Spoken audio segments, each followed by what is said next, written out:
So yan mga kababayan, mga kabarangay, kumusta po kayo? Sana po ay nasa mabuti tayong kalagayan lahat. Mga kababayan, sa araw na ito, may dadalawin tayo. Kung maalala nyo po, si Tatay Lito na pinagupitan, pinaliguan at binihisan ni Daddy Frankie. Ngayon mga kababayan, after 3 days namin siyang mapaliguan, mabihisan, kukumustahin naman natin si Tatay Lito ngayon at kasama ko si Aling Rochelle. Aling Rochelle, say hi. Opo. Ayan. So, kukumustahin natin mga kababayan kasi nung pinaliguan ko po siya is binigyan ko naman siya ng pera. So, alam ko na may mga pagkain pa siya. Pero syempre, after 3 days, kailangan malaman din natin kung kumusta na kaya siya, ano na ang kalagayan niya. At syempre, bumili kami ng pagkain mga kababayan. Si Aling Rochelle na ang bibili dito sa 7-Eleven kasi ako po yung driver ngayon. 7-Eleven lang muna tayo mga kababayan yung bibili natin pagkain sa kanya kasi may pinuntahan kami at dadaanan na rin si Tatay Lito. Kasi nga po medyo busy ang inyong lingkod. So mga kababayan, samahan niyo po kami.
Hi, hello!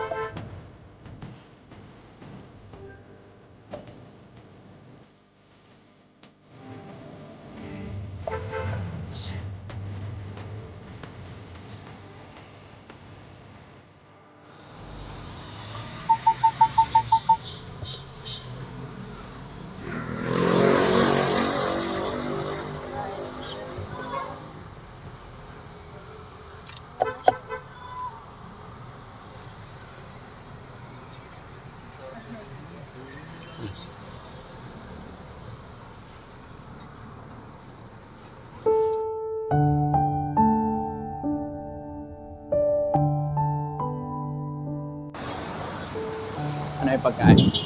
Ayan mga kababayan, dito na tayo kay Tatay Lito. Kumustahin lang natin. Hello Tatay Lito. Kumusta ka na? Oy, nagbihis ka na. Ha? Kumain ka na? Kasama ko si Aling Rochelle, asawa ko. Ayan. Hindi kakain ka ha? Dinalang kita pagkain mo. Kasi, ha? Oh, ito tubig. Tsaka, ito ang siopaw. Ay, kung ayaw mo pang kumain, ngayon ito siopaw. Oh, kainin mo na yung merienda. Tapos may kanin naman dito. Tsaka ito yung tissue. Ha? Oh, sige. Kain ka, buksan ko tong merienda mo.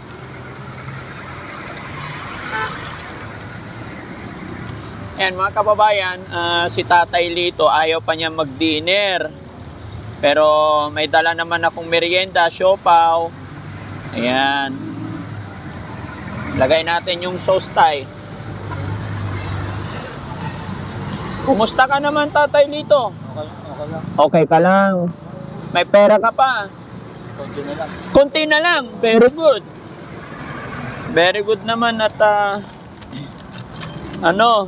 hindi ka pa naubusan. Ay.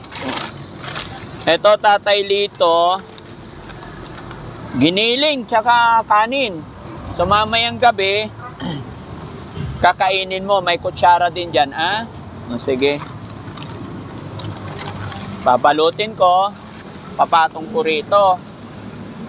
Paano yan, Tatay Lito, pag umulan? Ano po? Okay ka lang. Hindi ka talaga umaalis dito?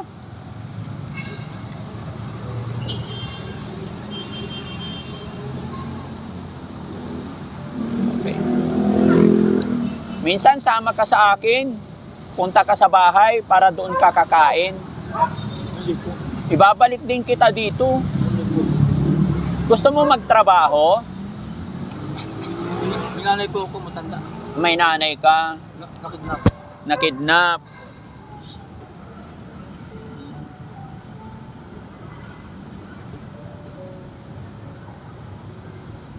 Kasi maganda para para hindi ka nabuboring dito. Bigyan kitang trabaho, may sweldo ka araw-araw.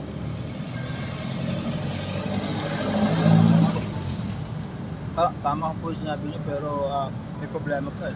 May Malaki problema. may problema pa. Yung nanay ko po. Nanay Kasi mo. may pension yun. Nakidnap yung nanay ko. Sige, kain ka muna. Busin mo. Ha? Oo, hayaan mo. Ayan.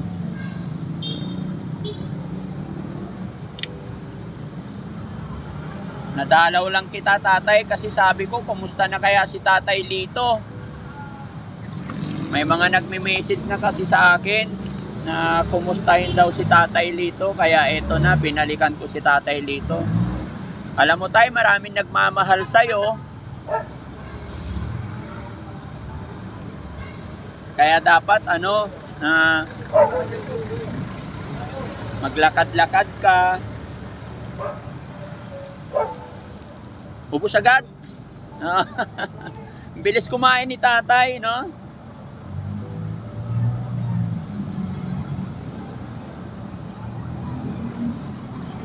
Tay, bakit hindi ka lumilipat? Dapat maglakad-lakad ka para maiba yung mo, hindi yung nakaupo lang dito. Kagaya bumili ako lang ng kanin. Kanina bumili ka doon ng kanin. Baba. Magkano binili mo?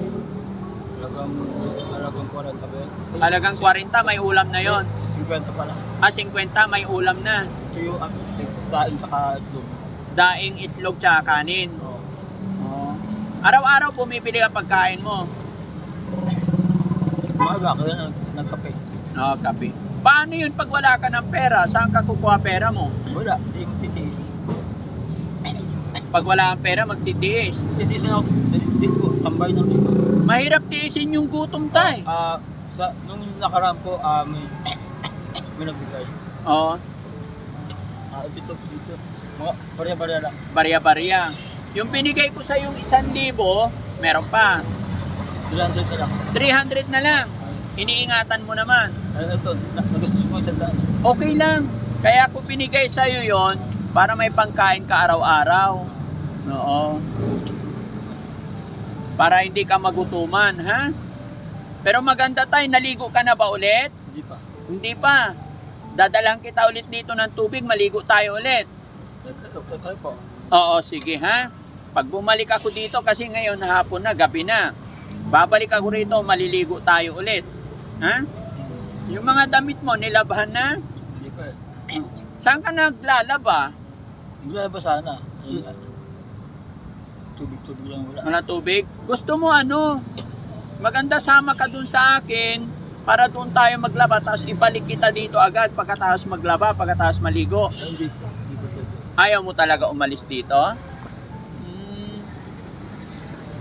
Yun lang talaga yung Kasi malaki problema eh. Yun yung nanay ko, nakidnap nanay ko. October 19, nakidnap po October 19, 2020.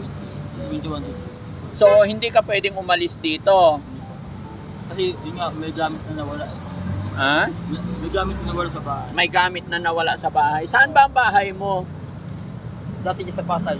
Pasay. Barangay 184. Barangay 164. 184. 184. Hindi ka pwedeng bumalik doon? Pwede ako bumalik doon. Gusto mo samahan kita, balik tayo doon? Kuya, may paliwanag po. Pwede akong bumalik doon. Ang problema po yung nanay ko nga po. Ah. Opo, kasi kasama ko po dyan sa Paranaque. O, hindi pwedeng hindi mo kasama. Opo, So, opo. kunin natin yung nanay mo. Diyan daw sa Taguig. Nasa Taguig naman ang nanay mo. Diyan daw sabi. Sabi ko nga, alam ng mga kandidato sa gobyerno. At alam din ng mayor. Sabi ko nga po, dalhin sa akin. Kasi may malaking may mga kaso o kasalanan. May pagkakamali si dito, pero ako po yun dito. May pagkakamali ako pero maliit lang. Pero alam mo, magagawan natin ang paraan yan, mahanap yung nanay mo. Kung sasama ka sa akin, maligo tayo araw-araw. Pagka okay ka na, pupuntahan natin yung nanay mo, hanapin natin. Ay, hindi po. Diyan daw sa Taguig.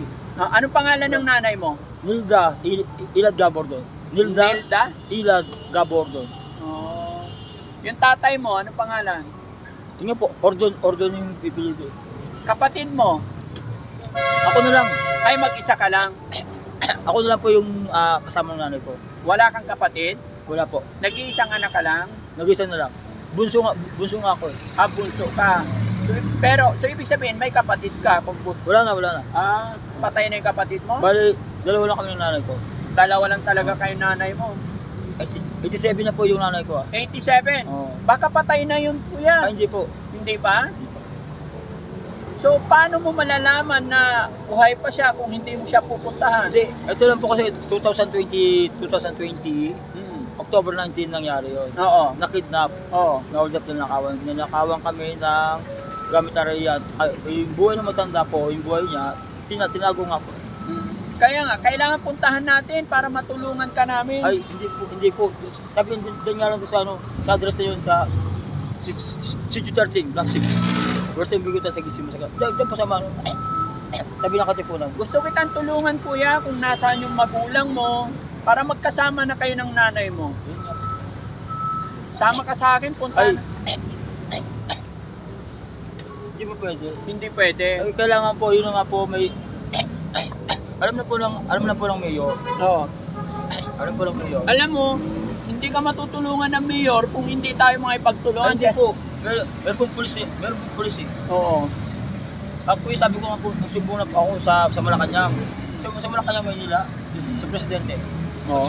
Nagsumbong na po ako. Oo. Pero tutulungan nila tayo, tutulungan ka nila, Oo, kailangan po. may pagtulungan ka rin. Oo. Yung pulis nga po dapat kikilos niyan. Oo. Opo, kung susunod niyo po yung batas ng gobyerno, Oo. pulis po ang tinatawag. Opo. Oo. Pulis talaga yung mga katulong Opo, natin. yung tawagan, sila po ang kikilos nun. Oo. Kasi malaking trahedya po nangyari. Gamit trahedya. Pension niya po ang nawala. Pensyon. Opo, ilad po yung meron pong pensyon na malaking pensyon po. At saka may mana. Sige. Sige tay, sana magbago pa isip mo. Sana sunod na araw sasama ka sa akin para hanapin natin yung nanay mo. Ha? Pagkasama ko po yung nanay ko. Oo, pupuntahan natin para Oo. makasama mo. May picture ka ba ng nanay mo para hanapin ko siya? May bag nga po ako nung nakuha nga po yung... Dito, wala kang Wala, picture. hindi. Yun nga po. Wala, kinikwento ko nga po. Na-hold up yung bag ko. Na-hold up yung bag Na-hold ko. up. Kaya nga, ay ibig sabihin yung picture po. Nandoon lahat. Anong paraan para malaman ko, makilala ko, malaman ko kung nasaan yung pamilya mo, nanay mo? Yun nga po dyan sa Block 6 nga po. Block 6, CG13. Diyan po sa may Masagana. Masagana. O yan po. Katipunan na po. Ano pangalan ulit ng nanay mo? Nilda Ilad Gabordon. Nilda. Ilad Gabordon. Oo, sige, try kong hanapin. Opo. Pag nahanap ko nanay mo, sasama ka na sa amin. Oh, hindi po, ibig sabihin, Dadalhin ko yung nanay mo dadalhin, dito. opo. Pag nadala ko nanay mo dito, sasama ka na sa amin. Oh, yun na po. Okay. Oo. Deal natin yan ha. Hindi po. Ano po, klaro po yan kasama ang pulis. Klaro kasama. Oo, magsasama rin ako ng pulis. Oo. May mga kaibigan tayong pulis. Kasi, basta sinabi ko po, nakapalok sa Malacanang. Oo, sige. Andyan na yung pagkain mo. Mamaya kain ka. Kaya ulitin ko po na, naka-record na po, may kaso pong doon. Opo, meron pong, meron pong tawag dyan, pagsusumbong na Oo. papel.